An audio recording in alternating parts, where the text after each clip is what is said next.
मैं दीन अंतर्यामी नित तुझको स्मरूं। मैं दीन अंतर्यामी नित तुझको स्मरूं। स्तुति करूं किसी की निंदा न करूं। व्यसन तजूं सद्गुण में आचरूं। विषय वर्ष्यता रहे सत्य सदा भजूं। मैं दीन अंतर्यामी नित तुझको स्मरूं। जात देश वेश को सदा काल तजूं। सकल जगत सहवत्सलता राखूं। पाप विकार नित डरूं स्वार्थ हरूं। मैं दीन अंतर्यामी नित तुझको स्मरूं। सर्वधर्म सेवा करूं अधर्म को तजूं। सेवा हरिजन की करूं अंतर भरूं। सदानंद अंतर निज जाप करूं। मैं दीन अंतर्यामी नित तुझको स्मरूं। मैं दीन अंतर्यामी। मैं दीन अंतर्यामी नित तुझको स्मरूं। हे अंतर्यामी, हे परमात्मन, नित्य आपका स्मरण करूं, नित्य आपको अंतर में रखूं, नित्य आपके चरणों की सेवा करूं, नित्य मैं आपका बनकर रहूं। हे परमात्मा, संसार छोड़ा हुआ है, संसार आकुल व्याकुल कर रहा है, संसार से असंग हो चुका हूँ, वैराग्य प्राप्त कर चुका हूँ, आपके द्वार पर खड़ा हूँ। नाथ, हृदय द्वार खोलिए, नाथ अंतर द्वार खोलिए, मुझे स्वीकार करिए। परमात्मन, मुझे स्वीकार करिए। बेटा, अपने आप परमात्मा को समर्पित होना है। परमात्मा के चरणों में समर्पित होकर हमेशा अपनी भूलों का इकरार करें। बेटा, अपनी भूलों का इकरार करें। जैसे सूरदास, बेटा, मौसम कौन कुटिल खलकामी। सूरदास ने अपनी सारी भूलें, सारी बदियां, सारी खामियां परमात्मा के चरणों में समर्पित कर दी। हे परमात्मा, मेरे जैसा कुटिल, मेरे जैसा खल, मूर्ख और कामी और कौन हो सकता है। परमात्मा, मुझे सुधारिए, मुझे सुधार कर अपने शरण में ले लीजिए। बस बेटा, ये परमात्मा के सामने समर्पित होइए। देखिए बेटा, कई बार मित्र लोग इस बात की थोड़ी सी फिक्र करते हैं कि सदगुरु चोट लगाते हैं, कुछ कटु शब्दों का उपयोग क्यों करते हैं। बेटा, कभी मूर्ख है, कभी पागल है, कभी भिखारी है, कभी दीनहीन है, कभी पलित पतित है, कभी अछूत है। बेटा, ये सब अंतर्यात्री के छूटने वाले मन बुद्धि के स्वरूप को कहा जा रहा है। अंतर्यात्री जिस मन बुद्धि को चरणों में अभी अभी छोड़ने वाला है, उसको चोट दी जा रही है। ये दिखने वाले सारे संसार को नहीं। वो तो मेरे अपने प्यारे बच्चे हैं, उनका तो मैं सेवक हूं, उनको क्यों भला बुरा कहूंगा। बेटा, ये मन बुद्धि को कहा जा रहा है, मन को गढ़ा जा रहा है। कोई लोहा तपे, एरण पर चढ़े और वो विचार करे कि मुझे हथौड़े का आघात न लगे तो घाट संभव है? नहीं है बेटा, बोलो ना। कोई अनगढ़ पत्थर विचार करे कि भाई उसके सामने शिल्पकार बैठा रहे, कुछ न करे तो घाट गढ़ा जाएगा? नहीं बेटा। घाट गढ़ने के लिए सदगुरु का, शिल्पकार का हथौड़ा, छीना और कौन कौन से हथियारों का उपयोग करना अति आवश्यक होता है, जो मित्रों को समझ करके उसे जाने देना चाहिए, उसको नजरअंदाज करना चाहिए। बेटा, ये मन बुद्धि को कहा गया है और ऐसी मन बुद्धि को जिसको मित्र छोड़ने वाले हैं, जो छूटने वाला है। हाँ बेटा, देखिए सांसारिक स्थिति कैसी होती है। संसार में जैसे मनुष्य बड़े-बड़े काम करता है, बड़े-बड़े ओहदे संभालता है, बड़े-बड़े उद्योगपति बनता है, बड़े-बड़े नेता बनता है, बड़े-बड़े अधिकारी बनता है, बहुत बड़े-बड़े काम करता है बेटा। लेकिन उसका दृष्टिकोण कहाँ होता है? महत्व उसका है। जैसे एक चील, ईगल बहुत ऊंचा उड़ सकता है, बहुत ऊंचा, लेकिन उसकी दृष्टि कहाँ होती? कूड़े करकट के में चलने वाले कीड़ों में। बेटा ऐसा नहीं होना चाहिए। ऊंचे उड़ो, ऊंचे उठो, तो अपना दृष्टिकोण भी ऊंचा रखो बेटा। ऊर्ध्व गति पाना है हमें, अधोगति नहीं पाना है। ऊपर उठो बेटा, ऊपर उठो। अपनी सोच, अपने विचार, अपनी वाचा, अपना कर्म सब ऊर्ध्व गति पाने चाहिए। हमारी आत्मिक उन्नति के लिए है बेटा, आत्मिक उन्नति के लिए, अधोगति के लिए नहीं है। देखिए बेटा, समर्पण किसको कहते हैं? ध्येय किसको कहते हैं?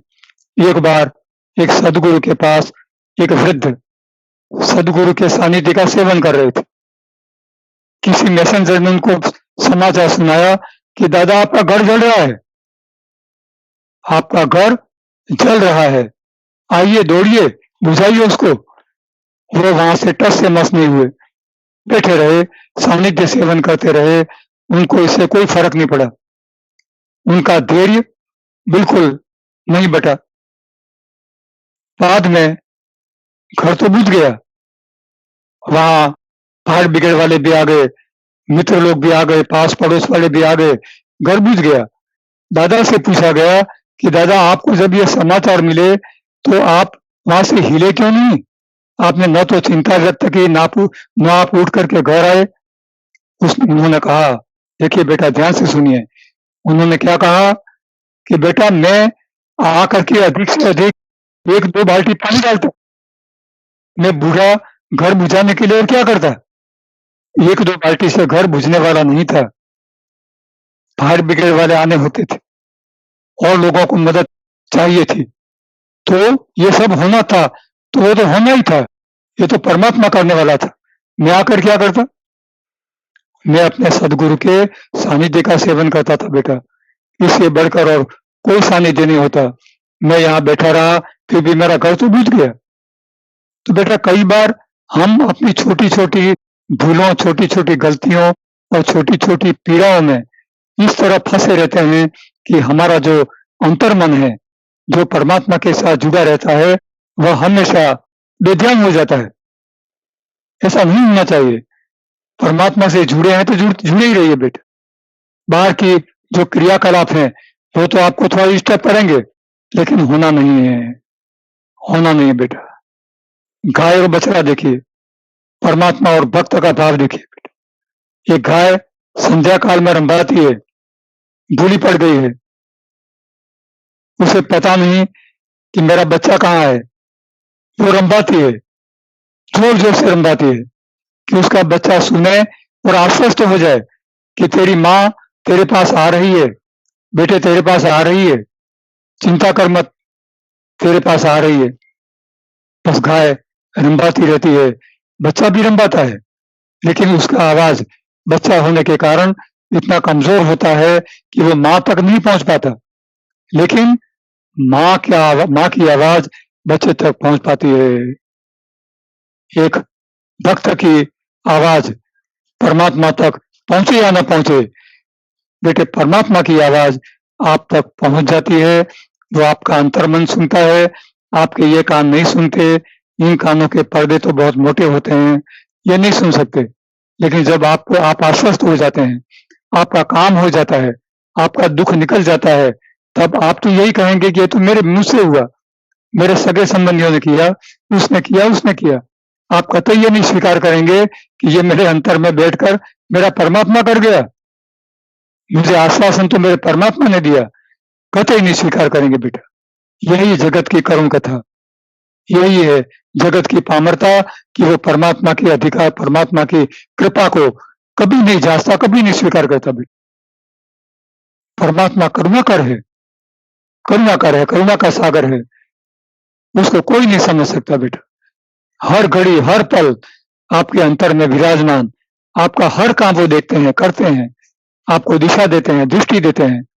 लेकिन आपको कतई पता नहीं कि ये काम वो करते हैं, या तो मन बुद्धि को ये पता होता है कि मैंने किया, मुझसे नहीं हुआ, उससे हुआ, उसने किया, मित्र ने किया, सगे संबंधी ने किया, लेकिन मैंने किया, ऐसा उसके ध्यान रहता है। लेकिन परमात्मा ने किया, कि मेरे परमात्मा आप सब कुछ कर रहे हैं, मेरे मन से तो तिनका भी नहीं हिलता, तिनका भी नहीं उठता। हे परमात्मा, आप ही आप हैं, आप ही आप हैं, आप सर्वस्व हैं। बस उस भाव से परमात्मा को समर्पित होना है बेटा।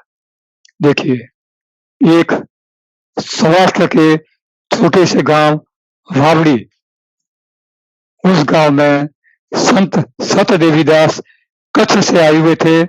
इस महात्मा ने कंधे पर कावड़ थी और पास में पीछे पीछे कुत्ता था। इसी साधन से वो वावड़ी नाम के गांव में आ गए।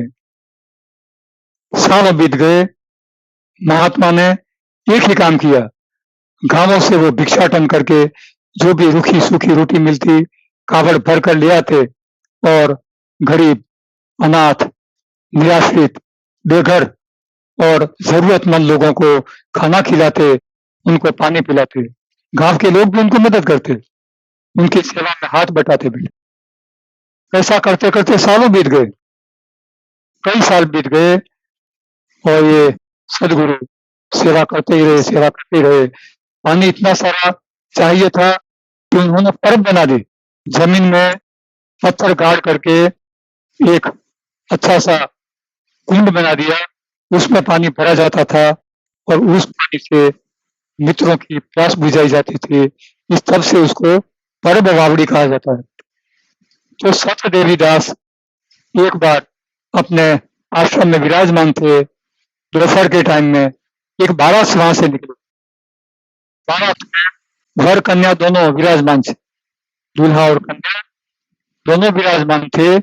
एक कन्या गोली से कूद करके, जोर से दौड़ करके सत अमर देवीदास के पैर पकड़ लेती है। ध्यान से सुनिए, तो अमर सत्य देवीदास के पैर पकड़ लेती है और जोर जोर से रोती है, महाराज समय बहुत कम है, मैं आपके चरणों में शरण चाहती हूँ, मैं अभी दुल्हन हूँ, दूल्हा जा रहा है मुझे लेकर के, मुझे ससुराल नहीं जाना, मुझे ससुराल नहीं जाना। तीव्र वैराग्य में थी वो, तीव्र वैराग्य थी, उसका संसार छूटने वाला था। पूर्ण शरणागति देने पाने के लिए सत देवीदास के चरण पकड़ लिए। महात्मा ने कहा, बिटिया तुम्हारी उम्र बहुत कम है, अभी तो युवानी शुरू हो रही है, तुम्हें यह जवानी आपकी बार बार सताएगी, बार बार आपको विचलित करेगी, यह मोह माया संसार की ओर खींच जाएगी। बेटा अभी फिर से विचार करो और संसार में लौट आओ, अभी जल्दी नहीं है, अभी बहुत समय बाकी है, सानिध्य सेवन करना है तो करोगी, लेकिन अभी चली जाओ। उन्होंने कहा, महाराज घट काट दो, मेरा गला काट दो, मेरा शरीर भले अभी मर जाए, मैं लौट करके संसार पाना नहीं चाहती, मैं संसार में कभी नहीं लौटूंगी, मैं आपके चरण पकड़कर यहीं रहूंगी, आपकी सेवा करूंगी, आपकी दासी बनकर रहूंगी। वो थी माँ अमर माँ, महात्मा अमर माँ, महात्मा अमर माँ। वो अमर माँ ने ज्योत जगाई, वहां धुनी दिखाई, अलख की सेवा की। सत देवीदास इनके साथ हमेशा नाम जुड़ा रहा, सत देवीदास, अमर देवीदास, सत देवीदास की वारिस अमर देवीदास, अमर माँ। तो बेटा उनको भी कई कठिनाइयों का सामना करना पड़ा। ये बारात बगसरा की थी। बगसरा कुछ राजपूतों का गांव और कुछ ऐसे लोगों का गांव कहा जाता था कि जहां कुछ दुष्कर्म हुआ करते थे। तो ये ससुराल वालों ने कई बार घोड़े सवार भेजे कि दुल्हन को उठा लाओ, ऐसा हुआ भी, लेकिन वो वापस कूद करके आश्रम में शरण पा ली। कई बार उन्होंने ऐसे गलत लोगों को भेजा कि इनकी इज्जत लूटो, इनको बदनाम करो, उसको बर्बाद कर दो, ये अमर माँ नहीं चाहिए। लेकिन अमर माँ थी कि सत्य को भरी हुई थी, सत्य को अपने जीवन में पचाई हुई थी, वो कभी संसार में वापस नहीं लौटी बेटा। माँ अमर माँ, सत्य देवीदास, अमर माँ, अमर देवीदास, इनकी ज्योत जल रही है परब बावड़ी में। अभी भी उनकी उनके मंदिर हैं, उनके तीर्थ स्थान हैं, लेकिन बगसरा गांव से वो इतनी रुष्ट थी कि उन्होंने कहा कि लोग मेरी जो मजार होगी, मेरी जो गड़ी जाएगी, मेरी अर्थी, वहां मुझ पर पैर रख करके लोग सत्य देवीदास सदगुरु के पास जाएंगे, मुझ पर पैर रख करके जाएंगे, मेरे सदगुरु का सेवन करेंगे। लेकिन बगसरा से किसी को आने की मनाही। आज भी वहां गेट पर पूछा जाता है कि आप बगसरा से तो नहीं आए? लोग कहते हैं नहीं, हम कभी बगसरा से नहीं आए। तब उनको वहां प्रवेश मिलता है और माँ अमर माँ पर पैर रख करके सत देवीदास का दर्शन करते हैं लोग। वो अमर माँ अमर हो गई बेटा, अमर माँ अमर हो गई। तीव्र वैराग्य की स्थिति एक क्षण भी संसार में रहना नहीं चाहती, या तो वो परमात्मा पाती है या देह छोड़ देती है। लेकिन परमात्मा करुणा सागर है बेटा, कभी ऐसा नहीं करते कि कोई मुमुक्षु उनके घर पर, उनके द्वार पर आए और वो दरवाजा न खोले और वो अपना शरीर छोड़ दे। शरीर बेशकीमती है बेटा, अमूल्य निधि है। देवता भी शरीर चाहते हैं मनुष्य का, परमात्मा पाने के लिए उनको नहीं मिलता बेटा। 33 करोड़ देवी देवताओं को सदगुरु नहीं मिलते बेटा, सदगुरु नहीं मिलते। उनको भी तप करना पड़ता है, अपने मन को तपाने के लिए उनको भी मन तप करना पड़ता है। उनको भी राक्षस लोग परेशान करते हैं, उनको भी अपने इंद्र देवता की, राजा की शरणागति लेनी पड़ती है। वो भी कहीं न कहीं संसार से कमजोर पड़ते हैं बेटा। सदगुरु शरीर छोड़ा हुआ है, सदगुरु सर्व से छुटा हुआ है, उसमें संसार है ही नहीं। वो तो मृत्यु और जन्म दोनों को जीता हुआ बेटा। मृत्यु किसको कहते हैं बेटा? शरीर को छोड़ना मृत्यु नहीं है, अपने आत्मा के आवरण छोड़ना मृत्यु है। आत्मा पर से आवरण छूट गए तो मृत्यु हो गई, और मृत्यु हुई तो आत्मा प्रकट हो गई, परमात्मा का प्रागट्य हो गया बेटा, आत्मा प्रकाशित हो गया, आवरण हट गए। आवरण का हटना ही मृत्यु है बेटा। लेकिन देह छोड़ करके मृत्यु पाना, ये मृत्यु नहीं है। वहां तो जीव के साथ संसार जुड़ा हुआ है, इच्छाएं, आग्रह, आसक्ति जीव के साथ जुड़ी हुई है, और वही जीव चैतन्य के साथ पुड़िया बन करके स्पेस में घूमता है और फिर जन्म लेता है। मुक्ति नहीं मिलती उसको, जीव को संसार से मुक्ति नहीं मिलती, उसके शेष कर्म रह जाते हैं और फिर जन्म लेना पड़ता है, बार बार जन्म लेना पड़ता है। कोटि कोटि जन्म इस तरह से बीत गए, क्या पाया हमने बेटा? तो हमारे आत्मा के ऊपर से अनंत जन्मों के शेष कर्मों के आवरणों का हट जाना ही हमारी मृत्यु है। उसी को मृत्यु कहते हैं बेटा। सही अर्थ में सहज मृत्यु वो है। तो सहज मृत्यु हो जाने के बाद तो हम नहीं रहते, तो कौन रहा? आत्म प्रकाश। ये मुर्दा रहा और रोम रोम में आत्मा प्रकाशित हुई बेटा, परमात्मा रहा, और शरीर के अंदर की जो बदियां थी, अहंकार था, वो मर गया बेटा, आवरण हट गए। बस बेटा, इस तरह से परमात्मा को पाना है। परमात्मा मनुष्य तो पा सकता है, परमात्मा को पशु भी बेटा कई अर्थ में बहुत कुछ संज्ञा उसकी समझते हैं। देखिए, सत्ताधार में एक भैंसा, पाड़ा पीर कहते हैं उसको, और पीर कहते हैं उसको, सदगुरु कहते हैं उसको। तो वो अभी तो दूसरा सिर्फ मूर्तिमंत है, उसकी जगह हाजिरी देने के लिए वारिसदार है।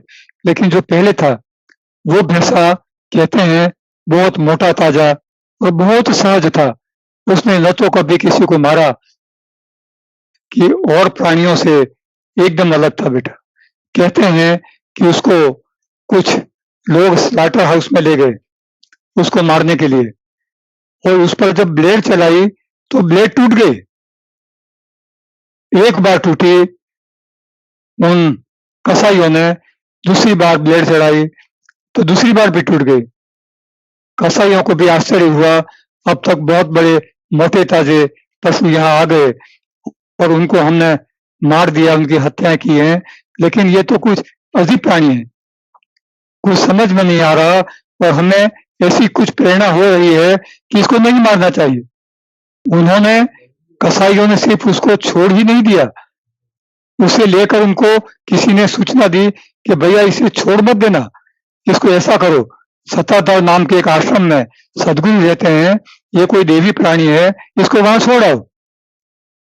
तो वहां उसको सम्मान के साथ छोड़ गए।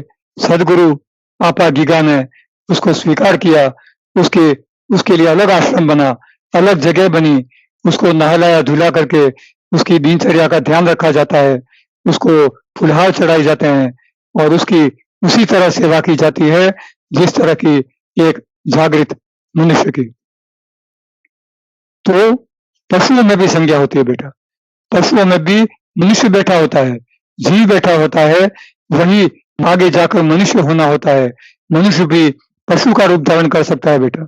शेष कर्म पता नहीं कब कब क्या स्वांग रचाए, आदमी को क्या क्या करना पड़े। एक बार महात्मा भूरीबाई के वहां एक कुत्ता रहा करता था, उसको रमेश कहते थे। बाई कई बार कहती थी कि मेरे पति फतेहलाल जी हैं, तो मान लिया सबने कि भई ये रमेश कुत्ता ही नहीं, ये फतेहलाल जी का दूसरा जन्म है। तो उस समय आश्रमवासी कुत्ता समझ करके, पशु समझकर उसको रोटी फेंक दिया करते, वो खा भी लेता। एक बार उसे बहुत बुरा लगा और वो वहां से रुआसा होकर के और चला गया आश्रम से, और गांव के बाहर जाकर के वो दोनों आगे के पैरों पर अपना सर रखकर आंसू बहाने लगा। बहुत रोया, बहुत रोया वो, कि उसकी गति को कोई नहीं जानता। अरे भाई तो जानती थी, भाई को तो पता था कि मैं कौन हूं, फिर मुझ पर इतना अपमान क्यों, क्यों मुझ पर रोटी फेंक दी जाती है, क्यों मुझे सम्मान से नहीं रखा जाता, क्या मैं पशु हूं इसलिए। जब भाई को पता चला कि रमेश चला गया है आश्रम से और गांव के बाहर किसी जगह पर वो रो रहा है, तो भाई और कुछ लोग बड़े अच्छी तरह सम्मान के साथ उसको लेने गए और उसको उठा कर ले आए बेटे। और तब से कहते हैं कि उसको थाली परोसी जाती सम्मान के साथ और खाना खिलाया जाता पास में बैठ करके, और बड़ी मिन्नतों से उसको आग्रह कर करके खाना खिलाया जाता था बेटा। तो पशुओं में ये संज्ञा होती है, वो अपनी मन बुद्धि, चाहे कोई भी है, हम कहते हैं पशुओं में बुद्धि नहीं होती, वो बेटा वो जैसी भी है, जो भी उसकी गति है, लेकिन उसमें आत्मा है, आत्म प्रेरित जो भी संज्ञा उसकी काम करती हैं, वो भी उसको अंतर्मुख बनाती हैं, उसमें उसको सुझाती हैं, उनमें भी सूझ होती है, समझ होती है, वो सुख दुख अनुभव करते हैं और संसार के साथ अपना तादात्म्य बनाए रखते हैं, तार जोड़े रखते हैं बेटा। अब देखिए महात्मा की करुणा क्या होती है बेटा, महात्मा की करुणा क्या होती है। अमरेली के महात्मा मूलराज, अमरेली के महात्मा मूलराज, इस शहर में एक मानसिक विकलांग एक स्त्री को किसी तरह गर्भ धारण हो गया बेटा, किसी दुराचार से गर्भ धारण हो गया। अब उसको लोग पत्थर मारते थे, दुराचारिणी कहते थे, न पता नहीं कौन कौन सी ताने कसते थे लोग, उसको बहुत दुख देते थे। सदगुरु से ही देखा नहीं गया, सदगुरु मन ही मन रोते। अरे दुष्कर्म उसने किया नहीं, उसके साथ ज्यादती हुई है, वो तो निर्दोष है, निर्दोष को सजा क्यों मिले।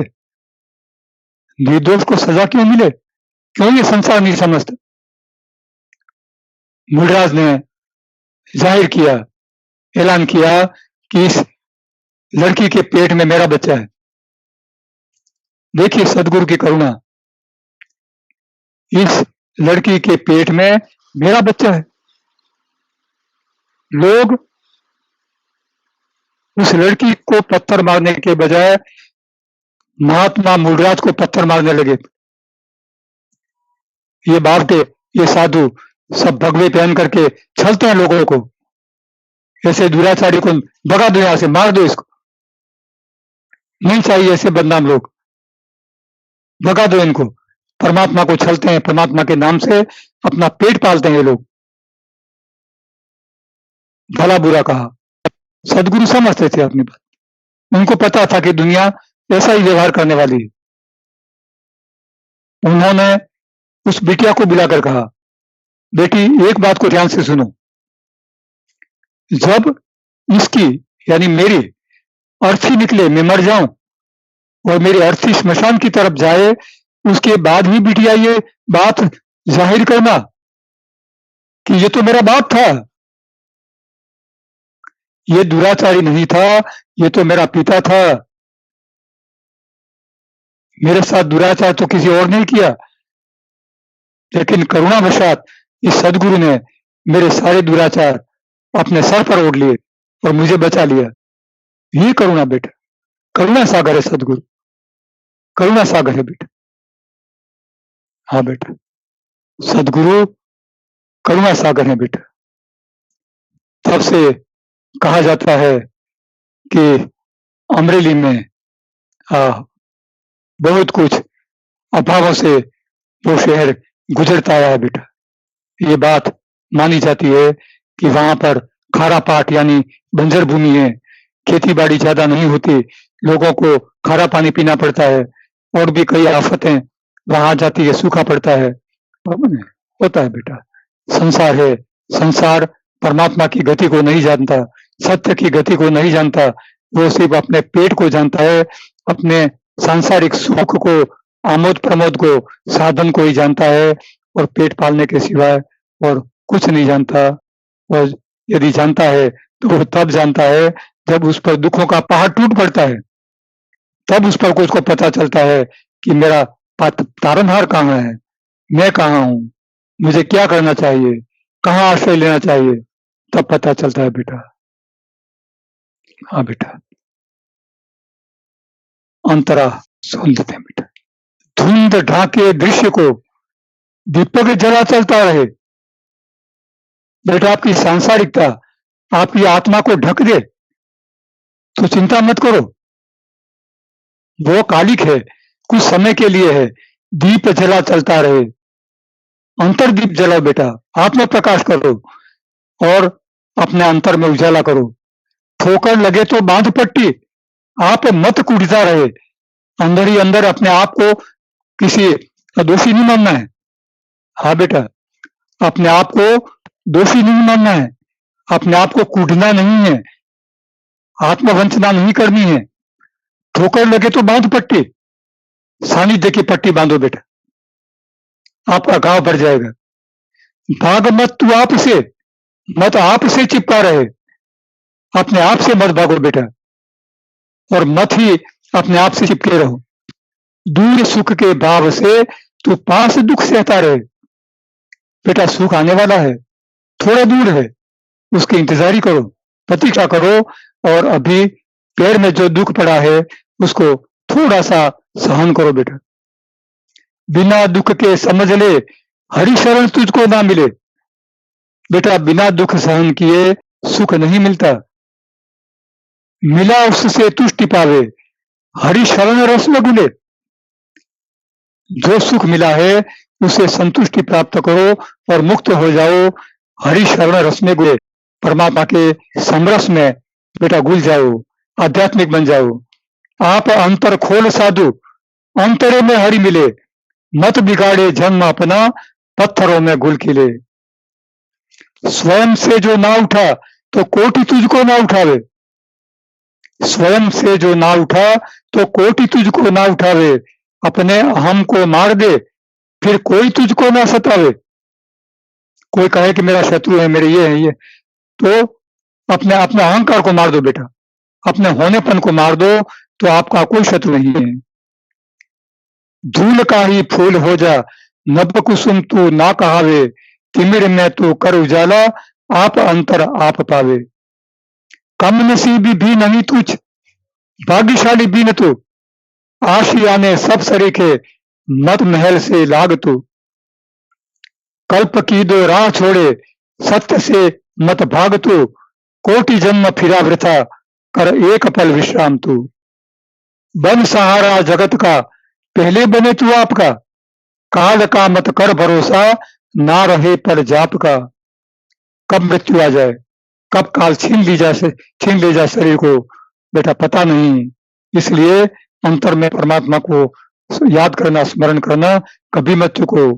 कर उजागर आप अंतर, कुछ न आवे नाप का, हद का, संसार का कुछ नहीं चलता वहां परमात्मा के आगे। लहर सागर की थमे, डर ना रहेगा सांप का। फिर मृत्यु की डर नहीं रहेगी, मृत्यु का डर बिल्कुल नहीं लगेगा, जब लहर सागर की थमे आपका अंतर बेटा जाग जाएगा। लिप्तता छोड़े जगत की, आप पावेगा मरम, मैं वो मेरा ना छूटेगा, ना तू पावेगा परम। खींच गाड़ी जोर से, तो छूट जावेंगे करम, फासलाब है नहीं, कुछ आप पावेगा चरम। धूल कुहरा ही बनेगी, वहां न बरसेगी कभी। बेटा कुहरा जब चलता है तो वो धूल ही है। कोई किसान उसको बादल समझ करके खेत में बीज न बोए, वो नहीं उगेंगे बिना पानी के। ये छल कपट है संसार का। आस मत राखे कृषक, वह न थी कभी के तेरी कभी, जो उगावे अन्न उससे, छड़ा जावे तू कभी। मत पड़ा रहे गर्त में, गड्ढे में मत पड़ा रहे बेटा, संसार के गलत विश्वास में मत पड़ा रहे। जाग जा, मैं बाल हरिहर के सभी, सब परमात्मा के बच्चे हैं, तुम उठो, संसार से ऊपर उठो बेटा। पीछे हटे आगे बढ़े, तो चिंत मत कर आपकी, हार कर या जीत कर, मत मूछ तावे बाप की। जो लिखा होगा वही, क्यों कल्प कर जगताप की, कर्म ऐसा कर चले, जड़ काट दे संताप की। कर्म कर तू भाव से, पर पूछ ले तू काल को, याद मत रख कोई गिनती, छोड़ जग जंजाल को।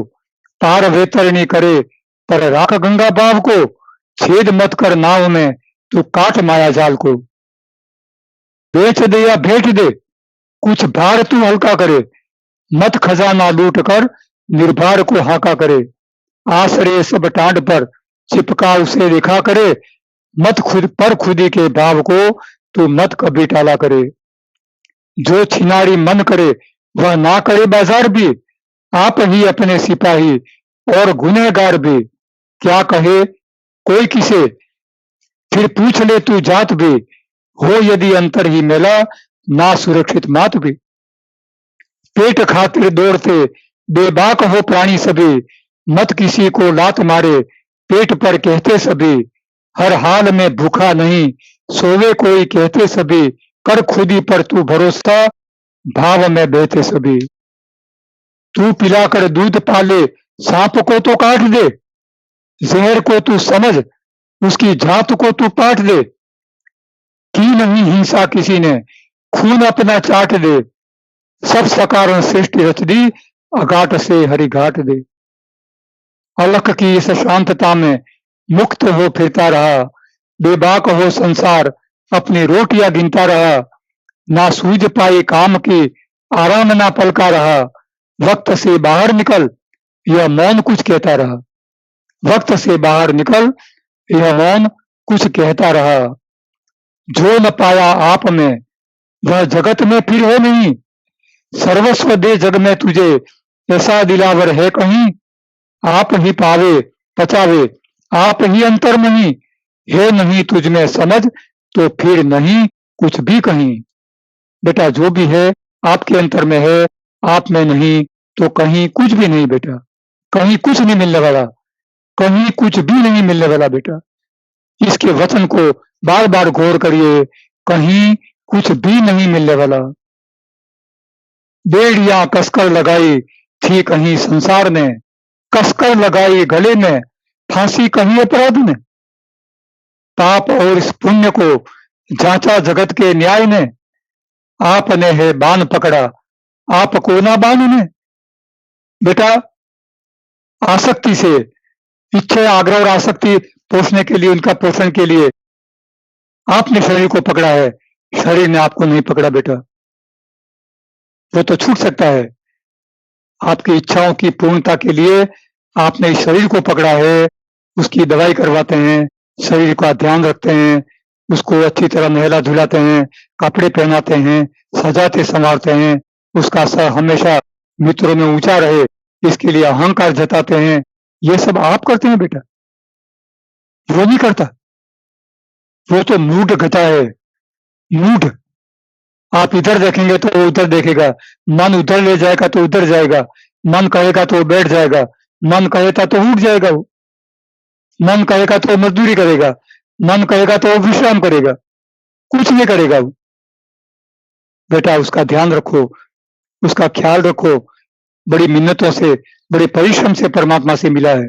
लाखों जन्मों के बाद किसी जन्म में मनुष्य अवतार मिलता है, लाखों मनुष्य अवतारों में किसी जन्म में मुमुक्षा मिलती है, लाखों मुमुक्षुओं में कभी किसी को सदगुरु मिलता है बेटा।